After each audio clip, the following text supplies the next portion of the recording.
summary of the Democratic town hall that just happened on CNN. First off, I thought that I liked the forum a lot better than I thought I would. There's less debates on the Democratic side. That's why they're doing some of these town halls where they're not in the same room at the same time.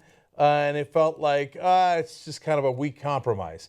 But when I actually watched it, I liked that they had a chance to expand their answers a little bit more, give longer answers, fill out the substance of what they were going for.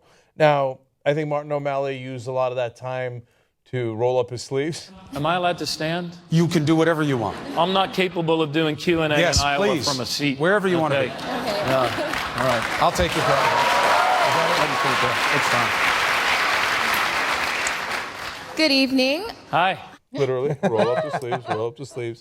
Give anecdotes, go to his talking points, and do his fake squinting. So I don't think he used the time that well, but I could be wrong because the audience seemed to react really well. They did. In the room, at least, with a lot of applause for Martin O'Malley. Hillary Clinton used it to talk about foreign policy and her experience there. Have to answer some more countless Benghazi questions, which is not her fault. Okay, it's in fact unfair to her, I think. Bernie Sanders used the time to both present himself as likable, not because he was attempting to, not because a consultant told him to roll up his sleeves or take off his jacket, but because he seemed likable. And he used it mainly to talk about the issues. So at the end of the day, I thought he came out significantly ahead because unlike the quicker format of the debates, where you have a short amount of time to answer it, here he got to explain, what does democratic socialism mean? What are my policies in regards to education, healthcare, etc.? Not the false attacks against me, not the caricature that not the Republicans who barely talk about him, but the caricature that the media draws of him, instead to tell you what his real positions are. So I both learned from it, this town hall, and thought that Sanders wound up having an opportunity that he otherwise wouldn't have. So I thought it went really well. Yeah, I don't think that this is a bad format. I think that this is a good alternative, or at least a good addition to the few debates that are sprinkled in, during the primary elections. But I will say that sprinkled in. I thought that this was great because Bernie Sanders, every politician that went up there, but mostly Bernie Sanders, had the best opportunity to kind of elaborate on the fear-mongering in the media about things like tax hikes for universal health care, right?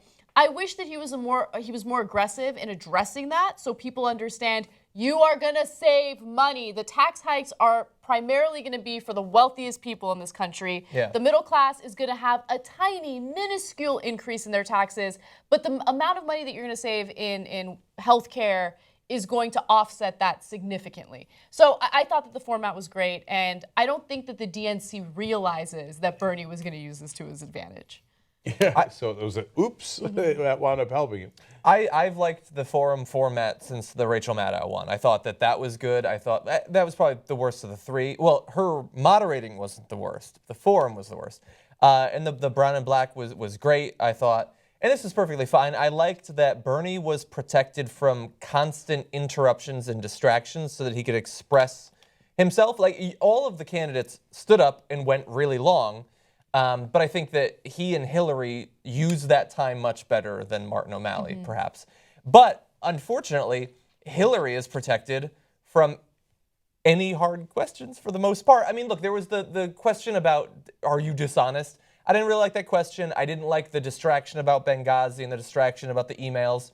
But Cuomo clearly was not interested in anything like, but you'll raise taxes. You'll raise taxes. Well, why not immunity? When he had already explained it. He kept drilling into Sanders about stuff that Sanders had already explained when he was just teeing up frozen yogurt for Hillary Clinton one after the other.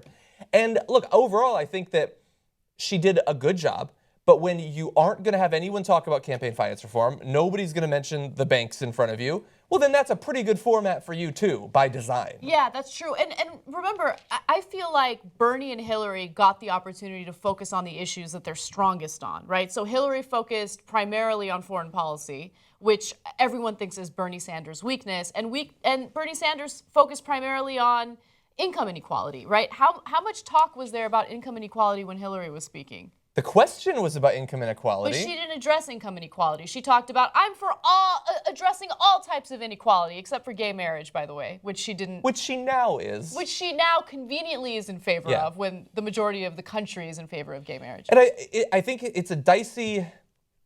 It's a risk, because I think when she pivots to all of those other things, I think that most people are going to hear what she says, and they're not going to know that she took a long time to get right on a lot of issues.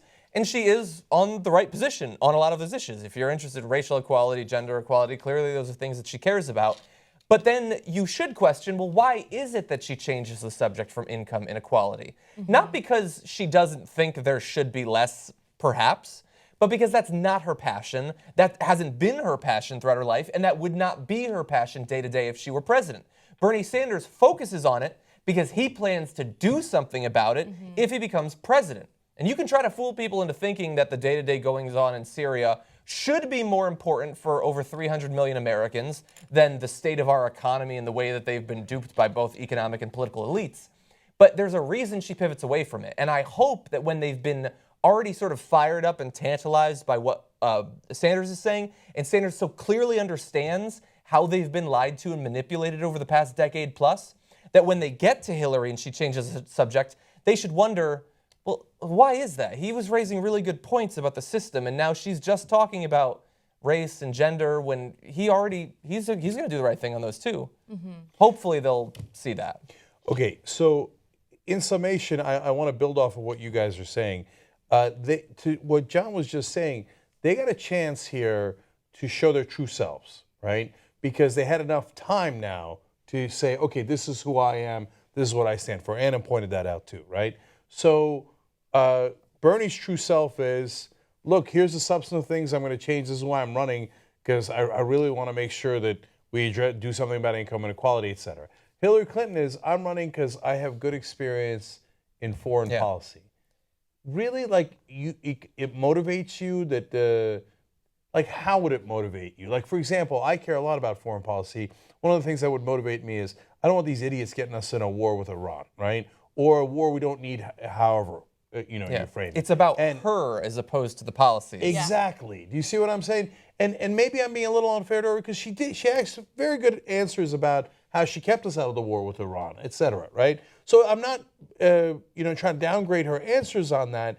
It's just I didn't get a clear sense of, like, what's driving me to run. Like, what do I think is wrong with the country I really, really want to fix, right? That's been her problem for a very long time, I think. Yes, that was part of her problem in 2008. That's part of her problem now. Martin O'Malley, what's the sense you get from him after listening to him for a long time in this forum? Standard politician who's really figured out this is how you do it, and and the consultancy, he's absorbed it. He's running because he wants to win. So, that's why this forum was surprisingly good, because you got a sense of who they are, and I like that real people ask the questions because you get some curveballs, not a lot, because CNN, of course, picks some of the questions by topic ahead of time. It's not like they let anybody ask any question. But there was a young kid who asked Hillary Clinton a really tough question. How come you don't have the same enthusiasm that Bernie Sanders has among younger voters and overall in the rallies, et cetera? That's pretty tough, right? There was a couple of questions that Bernie Sanders saying, look, I'm not likely to vote for you, and here's my concerns. How are you going to do better on women's issues when Hillary Clinton's a woman and has been fighting for women's issues her whole life? Good, tough question. And then the follow-up, yeah, but you're not a woman.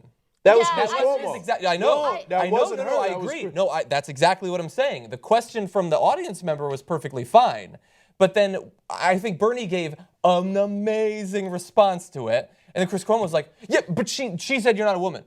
She didn't say that. Yeah, it's driving me. It was so unnecessary. I agree with John that Chris Cuomo went full bear after Bernie Sanders. And I couldn't believe that he came out.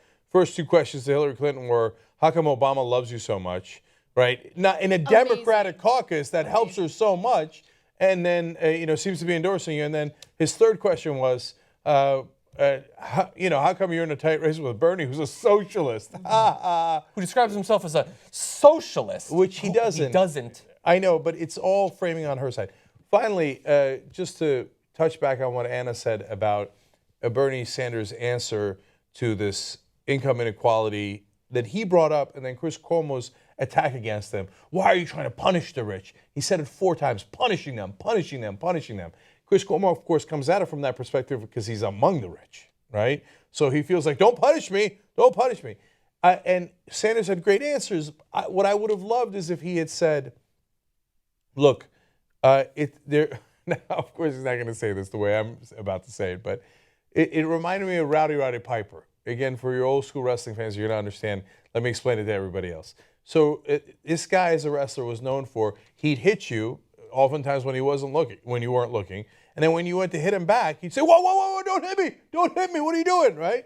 So the powerful in this country fixed the system to take those trillions of dollars in tax cuts and other ways, as Bernie Sanders explained in the debate.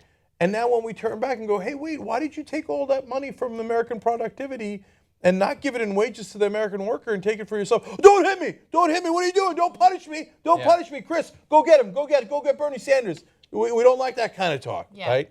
So, it's hard to explain all that. I thought Sanders did the best he could in it. But at the end of the day, when you look at the overall discussion, again, I can't tell if it's because we agree with him so much in this particular case, but I thought he came out being able to explain his positions better than the others.